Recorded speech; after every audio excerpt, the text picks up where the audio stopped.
नमस्कार, आप देख रहे हैं पहाड़ टीवी और मैं हूं आपके साथ स्मिता पटवार। चले रुक करेंगे उत्तराखंड की तमाम बड़ी खबरों का, लेकिन उससे पहले एक नजर आज की हेडलाइंस पर।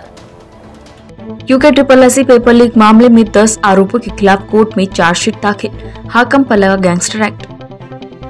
भाजपा ने जिला पंचायत प्रत्याशी किया घोषित, राजेंद्र सिंह पर खेला दाव। नैनीताल पहुंचे सीएम धामी, केंद्रीय गृह मंत्री अमित शाह के साथ की वर्चुअल बैठक। जनपद नैनीताल पहुंचने पर प्रदेश के मुख्यमंत्री पुष्कर सिंह धामी का भाजपा कार्यकर्ताओं ने फूल मालाओं के साथ स्वागत किया। इस दौरान सीएम धामी ने भाजपा कार्यकर्ताओं के साथ बैठक की। उन्होंने कहा कि समान नागरिक संहिता के लिए राज्य सरकार गंभीर है और उसके लिए कमेटी बनाने के बाद इस पर ड्राफ्ट तैयार किया जा रहा है। उन्होंने कहा कि आने वाले दिनों में राज्य के इस ड्राफ्ट को पायलट ड्राफ्ट के तौर पर अन्य राज्य भी लागू करेंगे।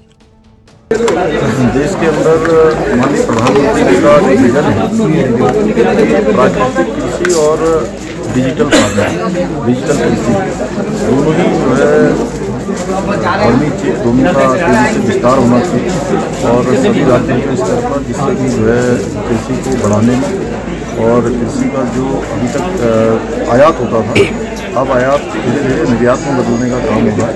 हम लोगों ने ये कहा है कि यहाँ पर बीजेपी ने हरिद्वार जिला पंचायत अध्यक्ष पद के लिए अपने प्रत्याशी की घोषणा कर दी है। राजेंद्र सिंह को बीजेपी ने प्रत्याशी घोषित किया है। राजेंद्र सिंह वार्ड 19 मानकपुर आदमपुर सीट से भाजपा के समर्थित अधिकृत प्रत्याशी रहे हैं। बीजेपी के प्रदेश मीडिया प्रभारी मनवीर सिंह चौहान ने कहा कि प्रदेश अध्यक्ष महेंद्र भट्ट के निर्देश पर राजेंद्र सिंह को पार्टी का अधिकृत प्रत्याशी घोषित किया गया है। आपको बता दें कि बीजेपी ने हरिद्वार जिले में त्रिस्तरीय पंचायत चुनाव में जोरदार प्रदर्शन कर कांग्रेस और बसपा के गणित को पूरी तरह गड़बड़ा दिया। जिला पंचायत की 44 में से 14 सीट जीतकर भाजपा न केवल प्रतिद्वंदियों पर बढ़त बनाने में सफल रही, बल्कि अब अन्य दलों के विजयी सदस्यों को अपने पाले में लाकर और निर्दलियों की मदद से पहली बार बोर्ड बनाने जा रही है।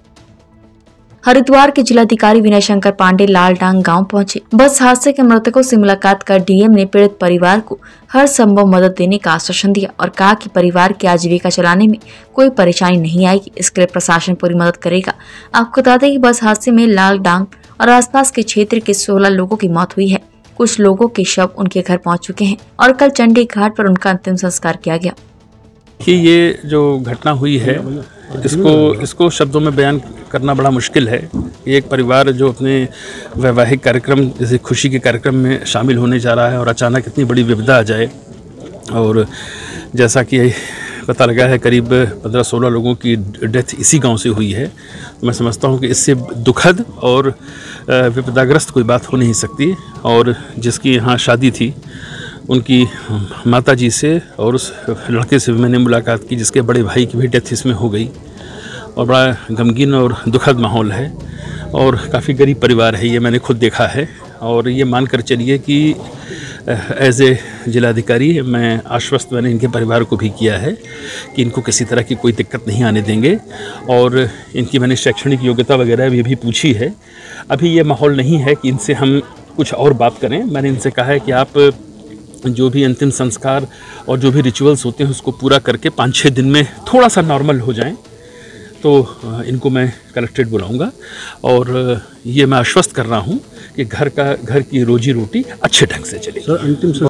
तिरुपति बालाजी की तर्ज पर केदारनाथ धाम में व्यवस्थाएं बनाए जाने को लेकर बद्री केदार मंदिर समिति और तिरुपति बालाजी ट्रस्ट के बीच होने वाले एमओयू से पहले तीर्थ पुरोहित समाज में आक्रोश पैदा हो गया है। तीर्थ पुरोहितों ने कहा कि तिरुपति बालाजी और केदारनाथ मंदिर में बड़ा अंतर है। जहां केदारनाथ मंदिर 12,000 फीट की ऊंचाई पर स्थित है, वहीं तिरुपति बालाजी मैदानी क्षेत्र में स्थापित है। ऐसे में तिरुपति बालाजी एक्ट को केदारनाथ धाम में लागू किए जाने का तेजी से विरोध किया जाएगा। आपको बता दें कि 11वें ज्योतिर्लिंग से विश्व विख्यात भगवान केदारनाथ धाम में सुविधाओं को लेकर आंध्र प्रदेश के तिरुपति बालाजी ट्रस्ट और बद्री केदार मंदिर समिति के बीच एमओयू की खबरें आने के बाद 4 धामों के तीर्थ पुरोहित समाज में प्रदेश सरकार के खिलाफ आक्रोश व्याप्त है। देखिए, पर्यटन मंत्री हमेशा उल जुलूल की बातें करते हैं। कभी वो कहते हैं कि सुशांत सिंह राजपूत की जो है साथ फोटो खिंचाने की जो है उनकी प्रतिमा बनाई जाए। कभी वो कुछ कहते हैं, कभी वो विदेशों में जाते कहते हैं उनके तर्ज पे हम यहाँ जो है पर्यटन को बढ़ावा देंगे। लेकिन इस प्रकार का कोई जो है जो इनके फरमान होते हैं वो धरातल पर उतरते नहीं दिखाई देते। मैं आपको बता दूं कि केदारनाथ धाम को लेकर के पहले भी जो है साइन बोर्ड की तर्ज पे यात्रा करने की बात की गई थी। उसको भी जो है लागू किया गया, बल्कि जम्मू कश्मीर की एक कंपनी को जो है यात्रा का संचालन जो है घोड़े खच्चरों का संचालन करने का भी जिम्मा दिया गया। उसका भी क्या नतीजा निकला। इस प्रकार से भारतीय जनता पार्टी जो है, उसकी सरकार, बीकेटीसी के लोग ये पता नहीं क्यों इस प्रकार की बातें लगातार केदारनाथ यात्रा को लेकर करते रहते हैं। ये हमारी समझ से बाहर है। आखिर कोई अपना सिस्टम जो हमारा परंपरागत सिस्टम है उसके अनुरूप क्यों नहीं यात्रा की ये बात करते हैं। हमारा सिस्टम जो देवभूमि का सिस्टम है, बहुत अच्छा सिस्टम है और सभी जगह लागू होता है और सब लोग पूरे देश भर से लोग जो है देवभूमि को मानते हुए आते हैं। तो आप जो है वहाँ के सिस्टम का क्या जो है फायदा यहाँ होने वाला है या क्या उसकी उपयोगिता है, वो तो तिरुपति जी तो प्लेन में है, केदारनाथ धाम जी ऊंचे पहाड़ पे, शिव शंकर भोले पहाड़ों पे बसे हुए, समुद्र तल से लगभग 3500 फीट की ऊंचाई पे स्थित है।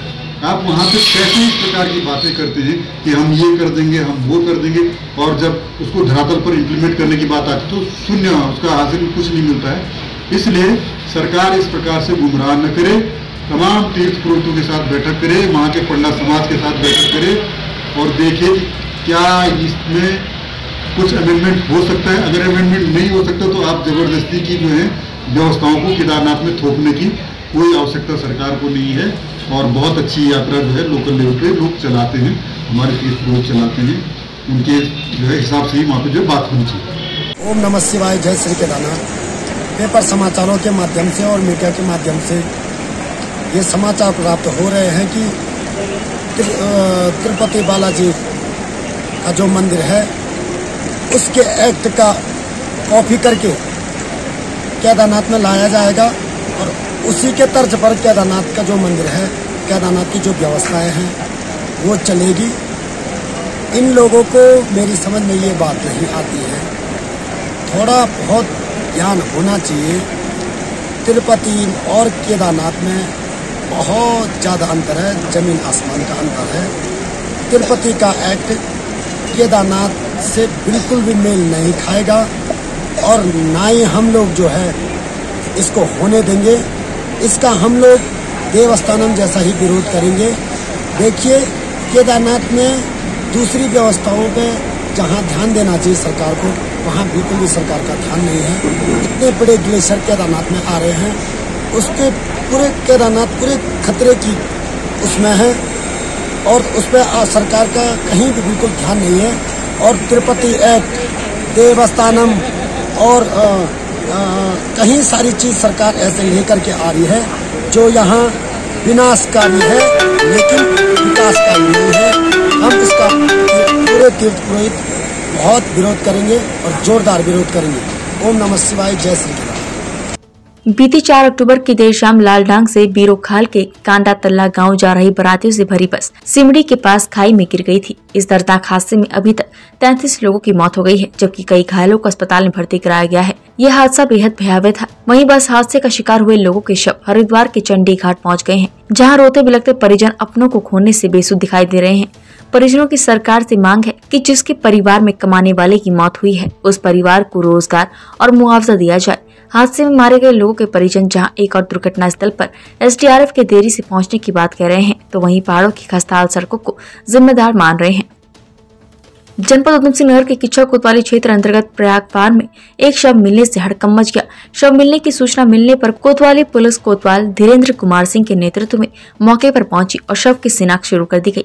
स्थानीय लोगों से पूछताछ के बाद शव की शिनाख्त बंडिया किच्छा निवासी शंभू के रूप में हुई।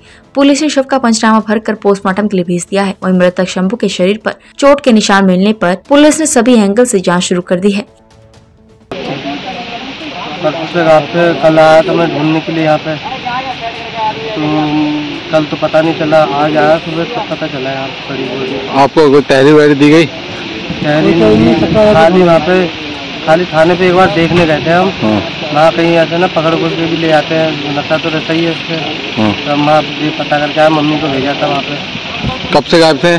शाम। क्या नाम है? क्या नाम है? नाम है। आपका क्या नाम है? रवि। आप कौन है उनके? भैया। अच्छा, कहाँ रहते हो? नंबर। आप क्या मांग कर रहे हो? छोटे छोटे बच्चे हैं। उत्तराखंड की तमाम बड़ी खबरों में फिलहाल इतना ही। बाकी खबरों के लिए देखते रहिए पहाड़ टीवी। नमस्कार।